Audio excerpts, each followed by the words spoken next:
ಧಾರವಾಡದ ಚೇತನ್ ಅಂತ ಒಬ್ಬ ಪಬ್ಲಿಕ್ ಕಾಲ್ ರೆಡಿ ಇದೆ. ಚೇತನ್ ಅವ್ರೆ ನಮಸ್ಕಾರ. ಸರ್ ನಮಸ್ತೆ. ಎಸ್ ಚೇತನ್ ಅವರೇ. ಸರ್ ಇಲ್ಲಿವರೆಗೂ ನಾವು ಬಹಳಷ್ಟು ಸರ್ಕಾರಗಳನ್ನ ನೋಡಿದೀವಿ. ಎಲ್ಲಾ ಸರ್ಕಾರಗಳ ಮನಸ್ಥಿತಿ ಏನಿದೆ ಅಂತಂದ್ರೆ ಬೆಂಗಳೂರನ್ನೇ ಬೆಳೆಸಬೇಕು, ಬೆಂಗಳೂರನ್ನೇ ದೊಡ್ಡದು ಮಾಡ್ಬೇಕು ಅನ್ನೋ ಮನಸ್ಥಿತಿಯನ್ನು ಇಟ್ಕೊಂಡು ಮಾಡ್ತಾ ಇದ್ದಾರೆ. ಸರ್ಕಾರಗಳಿಗೆ 108 ಸಮಸ್ಯೆಗಳಿದಾವೆ. ಯುವಕರಿಗೆ ಇಲ್ಲಿ ಕೆಲಸಗಳು ಸಿಗ್ತಾ ಇಲ್ಲ, ಸರ್ಕಾರಗಳಿಂದ ಯಾವುದೇ ರಿಕ್ರೂಟ್ಮೆಂಟ್ ಆಗ್ತಾ ಇಲ್ಲ. ಆ ಮನಸ್ಥಿತಿಯನ್ನು ಬಿಟ್ಟು ಕೇವಲ ಬೆಂಗಳೂರನ್ನೇ ಬೆಳೆಸಬೇಕು. ಯಾಕಂದ್ರೆ ಇರೋರಿಗೆ ಜಾಗ ಇಲ್ಲ, ಅಲ್ಲಿ ಸರಿಯಾದ ಒಂದು ಚರಂಡಿ ವ್ಯವಸ್ಥೆ ಇಲ್ಲ. ಬೆಂಗಳೂರು ಬಂದು ಜೋರ ಮಳೆ ಬಂದ್ರೆ ಎಲ್ಲ ನೀರೆಲ್ಲ ನಿಂತು ಹೋಗುತ್ತೆ. ಸೊ ಇಂಥ ಸ್ಥಿತಿಯಲ್ಲಿ ಇರ್ಬೇಕಾದ್ರೆ ಇದೆಲ್ಲ ಬೇಕಾ? ಬೇರೆ ಸಿಟಿಗಳನ್ನೆಲ್ಲ ಬೆಳೆಸಲ್ಲ. ಈಗ ಉದಾಹರಣೆ ನಾವು ಮೂಲತಃ ದಾವಣಗೆರೆಯವರು, ನಮ್ ದಾವಣಗೆರೆ ಅಂತ ಬಂದಾಗ ಹೆಸರು ಮಾತ್ರ ದೊಡ್ಡದಿದೆ, ಮಹಾನಗರ ಪಾಲಿಕೆ ಇದೆ, ಹೇಳ್ಕೊಳ್ತಕ್ಕಂಥ ಒಂದ್ ಯಾವ ಫ್ಯಾಕ್ಟರಿ ಇದೆ, ಅಲ್ಲಿರ್ತಕ್ಕಂಥ ಕೆಲಸಗಾರಿಗೆ ಯಾವ ಕೆಲಸ ಇದೆ? ಎಲ್ರು ಕೂಡ ಬೆಂಗಳೂರಿಗೆ ಹೋಗ್ಬೇಕು, ಬಾಂಬೆಗೆ ಹೋಗ್ಬೇಕು, ಪೂನಾ ಹೋಗ್ಬೇಕು, ದೊಡ್ಡ ದೊಡ್ಡ ಸಿಟಿಗಳಿಗೆ ಗುಳೆ ಹೋಗೋದಾದ್ರೆ ಸರ್ಕಾರಗಳು ಏನಕ್ಕೆ ಬೇಕು? ನಾವು ಸರ್ಕಾರಗಳನ್ನ ಎದಕ್ಕೆ ಗೆಲ್ಲಿಸ್ತಕ್ಕಂಥ ಕೆಲಸವನ್ನು ಮಾಡ್ಬೇಕು? ಇವ್ರು ವೈಯಕ್ತಿಕ ಲಾಭಗಳಿಗೆ ಮಾತ್ರ ಮಾಡ್ಬೇಕು ಅನ್ನೋ ಕಾರಣಕ್ಕೋಸ್ಕರ ಅಷ್ಟೇ. ಕರೆ ಮಾಡಿದಕ್ಕೆ ಧನ್ಯವಾದ, ನಿಮ್ಮ ಅಭಿಪ್ರಾಯ ತಿಳಿಸಿದಕ್ಕೆ. ಇನ್ನ ಶಾಂಭವಿ ಅಂತ ಕರೆ ಮಾಡಿದ್ದಾರೆ ಬೆಂಗಳೂರಿನಿಂದ. ಇನ್ನೊಂದು ಕರೆ ತಗೊಂಡ್ಬಿಡ್ತೇನೆ. ಶಾಂಭವಿ ಅವರು ನಮಸ್ಕಾರ. ಹಲೋ ನಮಸ್ಕಾರ ಶಾಂಭವಿ ಅವರೇ. ಸರ್ ನಮಸ್ತೆ ಸರ್. ಎಸ್ ಮಾತಾಡಿ ಸರ್. ನಮ್ದು ಕೂಡ ಜಮೀನ್ ಅಕ್ವೈರಿಗೆ ಬಂದಿದೆ. ಎಲ್ಲಿ? ತುಂಬಾ ಸರ್ ಕಂಚ್ಕರ್ನಲ್ಲಿ ಸಿದ್ದಯ್ಯನ ದೊಡ್ಡಿ ಅಂತ. ಓಕೆ. ನಾವು ಸ್ಟ್ರೈಕ್ ಮಾಡ್ತಾನೆ ಇದೀವಿ ಸರ್, ಯಾವ ಚಾನಲ್ ಬರ್ತಿಲ್ಲ. ಫಸ್ಟ್ ಟೈಮ್ ನಿಮ್ ಚಾನಲ್ ಅಲ್ಲಿ ಬರ್ತಿದೆ. ನಮ್ ರೈತರೆಲ್ಲ ಕುತ್ಕೊಂಡು ನೋಡ್ತಾ ಇದೀವಿ. ಫಸ್ಟ್ ಟೈಮ್ ನನ್ಗೆ ಒಂದು ಖುಷಿ ಆಗ್ತಿದೆ ಚಾನಲ್ ಅಲ್ಲಿ ಬರ್ತಿದೆ. ಯಾಕೆ ಯಾರು ಕೂಡ ನಮ್ದು ನಾವು ಪ್ರತಿಭಟನೆ ಯಾಕೆ ಯಾವ ಚಾನಲ್ ಅಲ್ಲೂ ತೋರಿಸ್ತಿಲ್ಲ ಅನ್ನೋದೇ ನಮಗೊಂದು ಬೇಜಾರಾಗ್ಬಿಟ್ಟಿದೆ. ನಾವು ರೈತರಿಗೋಸ್ಕರನೇ ಇದೀವಿ, ರೈತರ ಹಿತ ನಮ್ಮ ಹಿತ. ತುಂಬಾ ಖುಷಿ ಆಗುತ್ತೆ ಸರ್, ತುಂಬಾ ಖುಷಿ ಆಗ್ತಿದೆ. ನಿಮ್ ಚಾನಲ್ ಅಲ್ಲಿ ನಮ್ಗೋಸ್ಕರ ರೈತರಿಗೋಸ್ಕರ ಒಂದು ಚಾನಲ್ ಅಲ್ಲಿ ಮಾಡ್ತಿರೋ ನಮಗೆ ತುಂಬಾನೇ ಖುಷಿ ಆಗ್ತಿದೆ ಸರ್. ಎಷ್ಟು ಕಷ್ಟ ಪಡ್ತಿದೀವಿ ಅಂತ ಹೇಳಿದ್ರೆ, ನಮ್ಗಿರೋದು ಆಸ್ತಿ ಅಂತ ಬಂದ್ರೆ ಜಮೀನ್ ಮಾತ್ರ. ಅದು ಹೋದ್ರೆ ಏನ್ ಸರ್ ಮಾಡೋದು? ದುಡ್ಡು ಕೊಡ್ತೀವಿ ಅಂತ ಹೇಳ್ತಾರೆ. ಸರಿ ಆಯ್ತು, ಈಗ ಸಿಎಂ ಇದಾರಲ್ವಾ, DCM ಇದಾರಲ್ಲ, ನಾವುಗಳೆಲ್ಲ ಸೇರಿ ದುಡ್ಡು ಕೊಡ್ತೀವಿ, ಅವ್ರ ಸ್ಥಾನ ಬಿಟ್ಕೊಡ್ತಾರ? ಯಾರು ಬಿಡಲ್ಲ ಅಲ್ವಾ ಸರ್? ಯಾರು ಸರ್ ಬಿಡ್ತಾರೆ? ದುಡ್ಡು ಕೊಡ್ತೀವಿ ಅಂದ ತಕ್ಷಣ ಮುಗ್ದೋಗ್ಬಿಡುತ್ತೆ ಸರ್. ಈಗ ಒಂದು ಸೈಟ್ ತಗೋಬೇಕು ಬೆಂಗಳೂರಲ್ಲಿ ಅಂತಂದ್ರೆ ಎಷ್ಟು ಕಷ್ಟ ಪಡ್ಬೇಕು ಸರ್. ಶಾಂಭವಿ ಅವರೇ ಕರೆ ಮಾಡಿದಕ್ಕೆ. ಇನ್ನ ಬಿಡದಿಂದ ಭರತ್ ಅಂತ ಇದೊಂದು ಕಾಲ್. ಭರತ್ ಅವ್ರೆ ನಮಸ್ಕಾರ. ನಮಸ್ಕಾರ ಸರ್. ಎಸ್, ನಿಮ್ ಭಾಗದಲ್ಲಿಯೂ ಸಿಕ್ಕಾಪಟ್ಟೆ ಎಕ್ವೈರ್ ಆಗೋದಕ್ಕೆ ರೆಡಿ ಇದೆ, ಏನ್ ಹೇಳ್ತೀರಿ? ಸರ್ ನಮ್ಮೂರೇ ಸರ್, ನಾವು ಹೊಸೂರೇನೆ. ನಮ್ದು 1 ಎಕರೆ ಇದೆ ಸರ್ ಜಮೀನು. ಸರ್ ಇವ್ರು ಹೇಳ್ತಿರೋ ಪ್ರಕಾರ ಅಕ್ವೈರ್ ಮಾಡಿದ ತಕ್ಷಣ ಕೊಟ್ಬಿಡ್ಬೇಕಾ ಸರ್? ಈ ಸರ್ ಇದನ್ ಪ್ರಜಾಪ್ರಭುತ್ವ ನೀವ್ ಹೇಳಿ ಸರ್. ನಮ್ ಭೂಮಿಗೋಸ್ಕರ ನಾವು ರೋಡ್ ಅಲ್ಲಿ ನೈಟ್ ಅಲ್ಲಿ ಸೊಳ್ಳೆ ಕಟ್ಟಿಸ್ಕೊಂಡಿರ್ಬೇಕಾ ಸರ್? ನೀವ್ ಹೇಳಿ ಸರ್. ನಾವು ನಿನ್ನೆಯಿಂದ 2 ದಿನ ಒಳ್ಳೆ ಭಿಕ್ಷುಕರ ತರ ರೋಡ್ ಸೈಡ್ ಅಲ್ಲಿ ಕೂತಿದೀವಿ.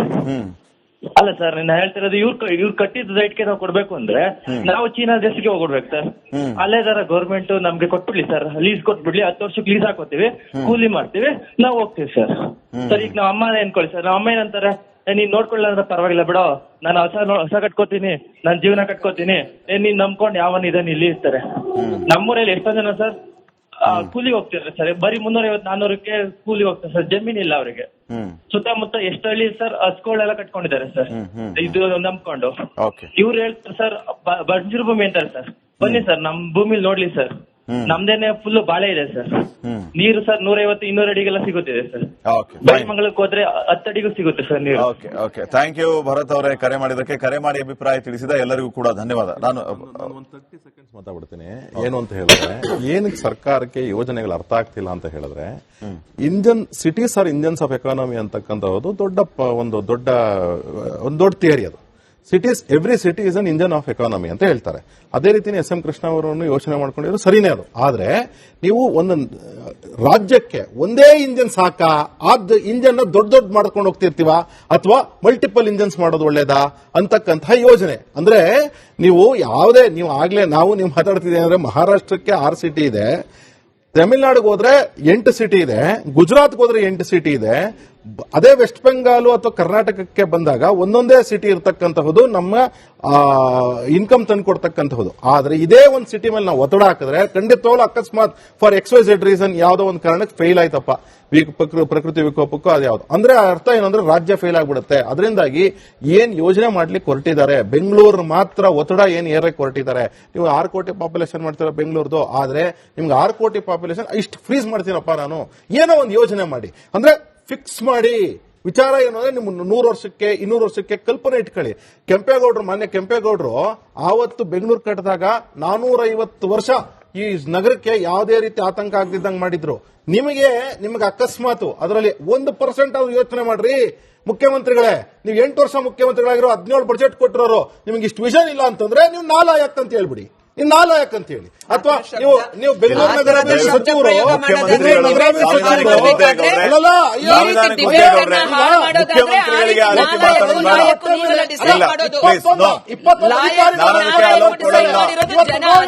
ನಿಮ್ಮ ಆಕ್ರೋಶ ವ್ಯಕ್ತಪಡಿಸಿ, ಆದರೆ ಸಾಂವಿಧಾನಿಕ ಹುದ್ದೆಗೆ ಗೌರವ ಇಲ್ಲ. ಸಾಂವಿಧಾನಿಕ ಹುದ್ದೆ ಅಲ್ಲ, ಅಧಿಕಾರಿಗಳು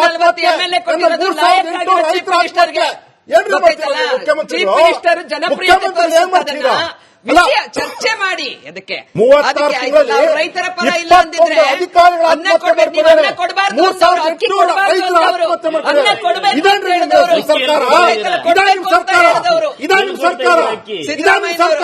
3800 ರೈತರ ಆತ್ಮಹತ್ಯೆ, 21 ಅಧಿಕಾರಿಗಳ ಸರ್ಕಾರಿ ಅಧಿಕಾರಿಗಳ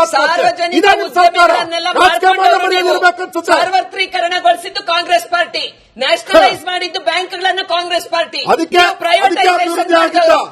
ಖಾಸಗಿಯವರ ಚೀಫ್ ಮಿನಿಸ್ಟರ್ಗೆ ನಾಲಾಯಕ ಶಬ್ದಗಳೆಲ್ಲ ಚೆನ್ನಾಗಿರಲ್ಲ.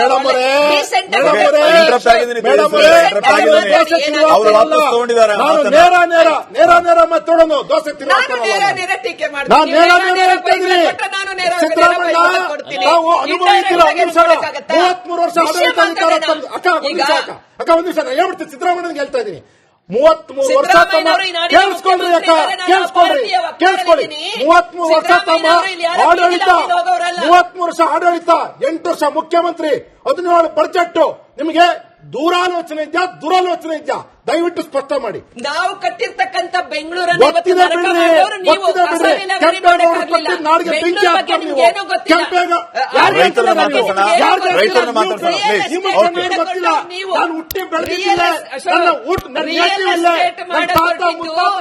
ರೈತರ ಬಿಜೆಪಿ ನೀವು ಕಲ್ಸ್ಕೊಡ್ಬೇಕಾಗಿಲ್ಲ. ನೋಡಿ ವೀಕ್ಷಕರೇ, ನನ್ನ ಹತ್ರ ಒಂದು ಲಿಸ್ಟ್ ಇದೆ. 90,000 ಎಕರೆಯ ಲೆಕ್ಕ ನನ್ನ ಹತ್ರ ಇದೆ. ಎಷ್ಟೆಷ್ಟು ಸಾವಿರ. ಈಗ ನಾನು ಆರಂಭದಲ್ಲಿ ಒಂದು ಮಾತನ್ನ ಹೇಳ್ತಾ ಇದ್ದೆ, ಸಾವಿರಾರು ಎಕರೆ ಬರೀ 1 ಎಕರೆ ಜಮೀನನ್ನ ಮಾಡೋದು ಎಷ್ಟು ಕಷ್ಟ ಇದೆ. ಇಂಥ ಟೈಮ್ ನಲ್ಲಿ ಇವರು ಆ ಟೌನ್ಶಿಪ್ಗೆ ಅಷ್ಟು ಸಾವಿರ, ಈ ಟೌನ್ಶಿಪ್ಗೆ ಎಷ್ಟು ಸಾವಿರ ಅಂತ ಹೇಳ್ತಾ ಇದ್ದಾರೆ. 5 ಥೀಮ್ ಬೇಸ್ಡ್ ಟೌನ್ಶಿಪ್ ಅಂತೆ. Health care township, cultural township, manufacturing township, IT township, logistic township. ಎಲ್ಲೆಲ್ಲಿ? ಸೋಲೂರು, ಬಿಡದಿ, ದೊಡ್ಡಬಳ್ಳಾಪುರ, ಹೊಸಕೋಟೆ, ದಾಬಸ್ಪೇಟೆ. 2,000 ಎಕರೆ ಬೇಕು. ಇನ್ನ 5 ಇಂಟಗ್ರೇಟೆಡ್ ಟೌನ್ಶಿಪ್ ಯೋಜನೆ. ಬಿಡದಿ, ರಾಮನಗರ, ಸಾತ್ನೂರು, ಸೋಲೂರು, ನಂದುಗುಡಿ. ಪ್ರತಿ ಊರುಗಳಲ್ಲಿ ಇವರೇನು ಆಯ್ಕೆ ಮಾಡ್ಕೊಂಡಿದಾರಲ್ಲ ಜಾಗ, ಬಿಡದಿ, ರಾಮನಗರ, ಸಾತ್ನೂರು, ಸೋಲೂರು, ನಂದುಗುಡಿ, 15,000 ಎಕರೆ ಬೇಕಾಗಿದೆ ಈ ಇಂಟಿಗ್ರೇಟೆಡ್ ಟೌನ್ಶಿಪ್ ಗಳಿಗೆ. ಅಂದ್ರೆ 90,000 ಎಕರೆನ ನಾವು ಸ್ವಾಧೀನ ಮಾಡ್ಕೊಳ್ಳೋದಕ್ಕೆ ರೆಡಿ ಇದೀವಿ. ರೈತರು ಸುಮ್ಮನೆ ಇರಬೇಕು. ನೀವೇನಾದ್ರೂ ನಮಗೆ ತಕರಾರು ಮಾಡಿದ್ರೆ ನಿಮ್ಮನ್ನ